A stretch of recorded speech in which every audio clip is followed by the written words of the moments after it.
كنت تنجري بحال الناس، تنخدم، تنخطط، تنطمح، ولكن وسط كل هاد الشي الجري، فجأةً حسيت بشي حاجة ماشي هي هاذيك، ماشي فلوس، ماشي حُب، ماشي شهرة، كانت روحي باغا تطمئن، وفاش تنقولوا الطمأنينة تنقولوا تقالة، تنقولوا شي حاجة تقيلة، تنقولوش جري، جري، جري، جري، ما تنقولوش السرعة.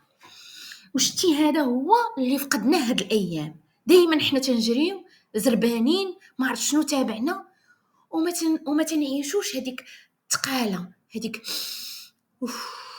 ولا نجلسوا بشوية، ولا نقراو بشوية، ولا نتأملوا ونقولوا آآ علاش أنا عايش؟ شنو خاصني؟ فين أنا؟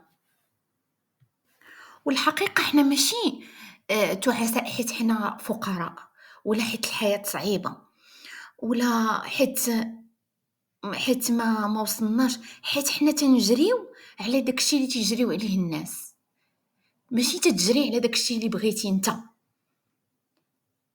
وسولتي راسك أنا شنو محتاج؟